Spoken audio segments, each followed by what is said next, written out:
Hello everyone, welcome to electrical dose. दोस्तों बहुत स्वागत है आप सभी का हमारे यूट्यूब चैनल पे। गाइस यहाँ पर एक इंपॉर्टेंट अपडेट है आप सभी लोगों के लिए इंडियन कोस्ट गार्ड की तरफ से। दोस्तों अगर आप इंडियन कोस्ट गार्ड में अपना कैरियर बनाना चाहते हैं, अगर आपने डिप्लोमा करके रखा हुआ इलेक्ट्रिकल, मैकेनिकल या सिविल या इलेक्ट्रॉनिक्स ब्रांचेस से, और अगर आप इंडियन कोस्ट गार्ड में अपना कैरियर बनाना चाहते हैं, तो आप सभी लोग जानते भी होंगे। जो लोग नहीं जानते उनके लिए बता दो कि यांत्रिकी नाम से पोस्ट आती है डिप्लोमा वाले कैंडिडेट्स के लिए। तो इस वीडियो में इसी के बारे में बात करने वाले हैं हम। 4 जनवरी से इसका ऑनलाइन एप्लीकेशन फॉर्म स्टार्ट होगा। फुल नोटिफिकेशन यहाँ पर दोस्तों आउट हो गया है। डिटेल बारे में बात करेंगे कि एज लिमिट क्या है, एलिजिबिलिटी क्राइटेरिया क्या क्या है, सिलेक्शन प्रोसेस क्या होने वाला है। इन सारी चीज़ों के बारे में हम डिटेल में इस वीडियो में डिस्कशन करने वाले हैं। वीडियो को स्टार्ट करने से पहले दोस्तों अगर आप मेरे चैनल पहली बार विजिट कर रहे हैं तो चैनल को सब्सक्राइब कर लीजिएगा, बेल आइकन को प्रेस कर लीजिएगा, ताकि आने वाली जो वीडियोस हैं उनका नोटिफिकेशन आपको सबसे पहले प्राप्त हो जाए। इसके अलावा दोस्तों आप हमसे टेलीग्राम पर भी जुड़ सकते हैं, जिसका लिंक इसी वीडियो के डिस्क्रिप्शन बॉक्स में मैंने दे के रखा है। तो उस लिंक पर क्लिक करके डायरेक्ट आप हमसे टेलीग्राम पर भी जुड़ सकते हैं। तो चलिए दोस्तों ज़्यादा टाइम ना लेते हुए मैं वीडियो को स्टार्ट करता हूं। गाइस एक चीज़ में आप ध्यान में रखिएगा, 4 जनवरी से इसका ऑनलाइन एप्लीकेशन फॉर्म स्टार्ट हो रहा है। वीडियो के डिस्क्रिप्शन बॉक्स में आपको लिंक मिल जाएगा, और जो उसका पीडीएफ है ऑफिशियल, वो हमारे टेलीग्राम ग्रुप पर भी मिल जाएगा आपको, जिसका लिंक इसी वीडियो के डिस्क्रिप्शन बॉक्स में मैंने देकर रखा है। तो टेलीग्राम ग्रुप को ज्वाइन कर लीजिएगा, ताकि आपको वो खुद से भी पढ़ने के लिए पीडीएफ मिल जाए। तो चलिए दोस्तों फिलहाल मैं इस पीडीएफ पे आ जाता हूँ, ताकि आपको डिटेल में सारी चीज़ों को बताता हूँ। जैसा कि आप स्क्रीन पे देख पा रहे हैं दोस्तों, join Indian coast guard ministry of defence as navik general duty और नाविक डोमेस्टिक ब्रांच एंड यांत्रिकी। ये डिप्लोमा वालों के लिए पोस्ट है। 02/2022 की जो बैच है, application will be accepted online from 4 जनवरी। 4 जनवरी से सिर्फ 14 जनवरी तक, मतलब 10 डेज का आपके पास टाइम रहेगा। तो यहाँ पर फुल नोटिफिकेशन है। यहाँ पे आप देख सकते हैं कि अगर हम बात कर लेते हैं यांत्रिकी की, जो डिप्लोमा वालों के लिए पोस्ट होती है, 10th क्लास अगर आपने कर रखा हुआ है, इसके अलावा अगर आपने डिप्लोमा करके रखा हुआ है इलेक्ट्रिकल, मैकेनिकल, इलेक्ट्रॉनिक्स, टेलीकम्युनिकेशन से, तो 3 या 4 साल का डिप्लोमा करके रखा हुआ है, all India council of technical education मतलब AICTE से अप्रूव्ड है, तो आप इस फॉर्म को भरने के लिए एलिजिबल हैं। या फिर अगर आपने 12th करके भी 2 या 3 साल का डिप्लोमा करके रखा हुआ है, तो भी आप इस फॉर्म को भरने के लिए एलिजिबल हैं। यहाँ पे अगर हम सब ब्रांचेस की बात कर लेते हैं, क्योंकि बहुत सारे लोग कंफ्यूज में होते हैं, तो इलेक्ट्रिकल इंजीनियरिंग की इतनी सारी ब्रांचेस हैं। Electrical and electronics, electrical and instrumentation, electrical and mechanic, pure electrical engineering, ये सारी सब ब्रांचेस है। इसी तरह मैकेनिकल की ये सारी सब ब्रांचेस है, और इलेक्ट्रॉनिक्स एंड टेलीकम्युनिकेशन की भी इतनी सारी सब ब्रांचेस हैं। ये सारी चीज़ें आप मैच करा लीजिएगा, बहुत सारे लोग सब ब्रांचेस से होते हैं, तो इस चीज़ को भी आप ध्यान में रखिएगा। एज लिमिट की बात कर लेते हैं दोस्तों, 18 साल मिनिमम एज लिमिट और 22 मैक्सिमम एज लिमिट है। और सीधे सीधे समझिएगा कि यहाँ पर आप, अगर आपकी जो डेट ऑफ बर्थ है वो 1 अगस्त 2000 से 31 जुलाई 2004 के बीच है, तो ही आप इस फॉर्म को फिलअप कर सकते हैं। हाँ इतना है कि आपको एज रिलेक्शन SC ST होने के नाते 5 साल का, और OBC होने के नाते 3 साल का एज रिलेक्शन यहाँ पर आपको मिलने वाला है। नंबर ऑफ वैकेंसीज की बात कर लेते हैं दोस्तों, टेक्निकल में वैकेंसीज काफ़ी कम रहती हैं, आप सभी लोग जानते हैं। मैकेनिकल के लिए 13 वैकेंसी है, इलेक्ट्रिकल के लिए 9 वैकेंसी है, और इलेक्ट्रॉनिक्स वालों के लिए 5 वैकेंसी है। यहाँ पे देखिए दोस्तों, आपका जो सिलेक्शन प्रोसेस होना है, रिटन एग्जाम कैसे कैसे होना है, उन्होंने बताया हुआ है कि यांत्रिकी, अगर आप इलेक्ट्रिकल से ब्रांच से बिलोंग करते हैं, आप सेक्शन 1 और 3 पढ़िए, जहाँ पे आपका पासिंग मार्क 30+20 होने वाला है। और इसी तरह अगर आप इलेक्ट्रॉनिक्स से बिलोंग करते हैं तो सेक्शन 1 एंड 4 पढ़िए। और इसी तरह अगर मैकेनिकल से बिलोंग करते हैं तो आप सेक्शन 1 एंड 5 पढ़ते हैं। अब ये सेक्शन क्या है, इसके बारे में बात कर लेते हैं। देखिए जैसे सेक्शन फर्स्ट में detail of examination, maximum 60 marks का पेपर होगा, आपको 45 मिनट मिलेंगे, टोटल 60 क्वेश्चन होंगे। मैथ के 20 क्वेश्चन होंगे, साइंस के 10, इंग्लिश के 15, रीजनिंग के 10 और जीके के 5। पासिंग मार्क्स की अगर बात करें, 30 नंबर UR, OBC और EWS के लिए, 27 मार्क्स SC ST और EWS के लिए होगी। आपका जो सिलेबस होने वाला है वो क्लास 10th लेवल का होने वाला है। देखिए अब इलेक्ट्रिकल सेक्शन 3 भी है, तो सेक्शन 3 जो इलेक्ट्रिकल वालों के लिए, वो देखिए ये है इलेक्ट्रिकल इंजीनियरिंग का। मैक्सिमम 50 मार्क्स से क्वेश्चन आएंगे, 30 मिनट्स आपको मिलेंगे, टोटल 50 क्वेश्चन होंगे। इलेक्ट्रिकल इंजीनियरिंग के 50 क्वेश्चन आने वाले हैं। डिप्लोमा लेवल का सिलेबस होने वाला है। 20 मार्क्स पासिंग होगा UR, EWS और OBC के लिए, और 17 मार्क्स पास होगा SC ST कैंडिडेट्स के लिए।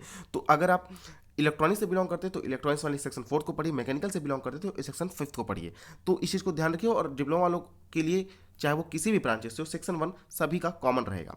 तो ये है डिटेल्स रिटन एग्जामिनेशन की, जहाँ पे आपका 2 सेक्शन में पेपर होने वाला है। जहाँ पे आपका पहला जो पेपर होगा वो नॉन टेक्निकल होगा, और उसी टाइम आपका सेकंड पेपर हो जाएगा जो कि टेक्निकल का होगा, और डिप्लोमा लेवल का आपका क्वेश्चन पूछा जाएगा। तो मुझे पूरी उम्मीद है दोस्तों, आप सेक्शन वाइज जो मैंने डिवाइडेशन बताया है, आप सभी लोग इस चीज़ को समझ ही पाए होंगे। इसके बाद देखिए, आप इसके बाद आप क्वालिफाई कर देते हैं तो आपका सेकंड स्टेज में आपका फिजिकल स्टैंडर्ड टेस्ट होगा, जहाँ पे आपको 1.6 किलोमीटर की रनिंग 7 मिनट में करनी पड़ेगी, और यहाँ पे 20 स्क्वाट करना होगा और 10 पुशअप करना होगा। ये PFT टेस्ट होगा, इतना आपको करना ही करना होगा। थोड़ा सा इनका प्रोसेस दोस्तों लंबा होता है। इसके बाद आपको डॉक्यूमेंट वेरिफिकेशन कराएगा। डॉक्यूमेंट वेरिफिकेशन होगा अगर आप पीएफटी टेस्ट पास कर लेते हैं, और पीएफटी टेस्ट भी आपको पास ही करना होगा।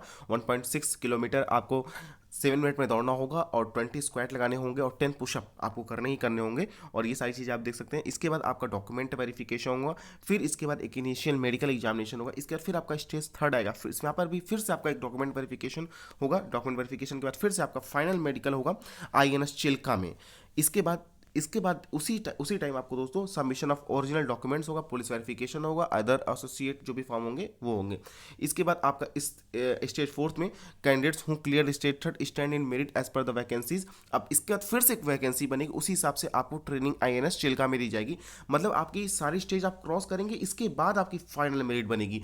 थोड़ा सा ये हेक्टिक हो जाता है चीज़ें, लेकिन फिलहाल जो ऑफिशियल चीज़ें हैं दोस्तों मैं आप सभी लोगों से डिस्कस कर रहा हूँ, इसके बारे में कुछ नहीं कर सकता हूँ।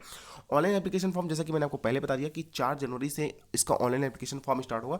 14 जनवरी तक आप इसका ऑनलाइन एप्लीकेशन फॉर्म भर सकते हैं। वीडियो के डिस्क्रिप्शन बॉक्स में आपको लिंक मिल जाएगा।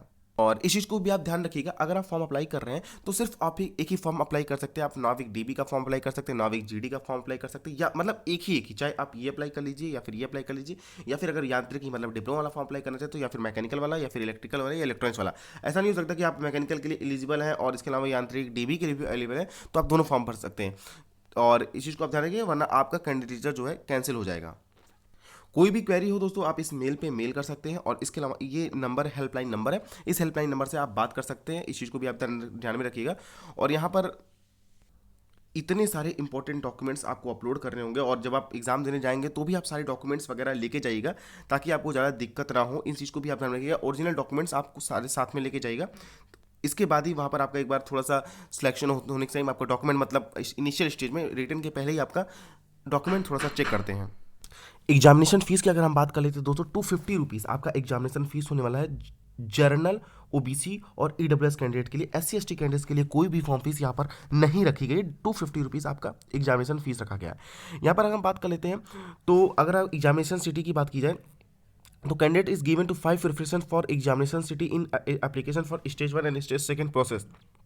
तो यहाँ पर आपको चॉइस आएगा 5 एग्जामिनेशन सिटी भरने का। तो जो भी आपका नियरेस्ट एग्जामिनेशन हो वहाँ पे आप भर सकते हैं। यहाँ पे टेंटेटिव डेट भी दी हुई एग्जामिनेशन की यांत्रिकी वालों के लिए। स्टेज 1 की जो टेंटेटिव दी गई है mid and end March, second stage mid and end May 2020, और 3rd एंड 4th स्टेज की स्टार्टिंग में ही अगस्त 2022 की स्टार्टिंग में हो जाए। तो सारा प्रोसेस कंटिन्यू होगी, उसमें दिक्कत की कोई बात नहीं है। यहाँ पर ये सारे डॉक्यूमेंट जो आपको तैयार रखने हैं स्टेज 1 के लिए आप देख सकते हो, और स्टेज 2 के लिए ये सारे डॉक्यूमेंट, और स्टेज 3 के लिए ये सारे डॉक्यूमेंट्स आपको रेडी रखने होंगे। यहाँ पे थोड़ा सा मेडिकल स्टैंडर्ड भी मेंशन है। हाइट आपकी 157 होनी चाहिए, चेस्ट आपका मिनिमम मैक्सिमम 5 सेंटीमीटर होना चाहिए, हाइट एंड वेट का रेशियो यहाँ पर दिया गया है, हियरिंग नॉर्मल होनी चाहिए। तो ये टैटू कोई भी अलाउ नहीं है परमानेंट बॉडी में। ट्रेनिंग का ये पीरियड दिया गया, सारे इंस्ट्रक्शन दिए हुए हैं जो आप खुद से भी पढ़ सकते हैं। इसी वीडियो के डिस्क्रिप्शन बॉक्स में आपको लिंक जो मिलेगा टेलीग्राम ग्रुप को ज्वाइन करने का, उससे ज्वाइन कर लीजिएगा, ताकि आपको ये PDF आराम से मिल जाए। तो होपफुली दोस्तों आप सभी लोग के लिए ये वीडियो इन्फॉर्मेशन वाली साबित हुई होगी। वीडियो को पसंद आने पर इसे अपने दोस्तों के साथ शेयर करें। चैनल में पहली बार विजिट कर रहे हैं तो चैनल को सब्सक्राइब जरूर कर लीजिएगा। तो चलिए दोस्तों आज की वीडियो में बस इतना ही। Thanks for watching this video, see you next time.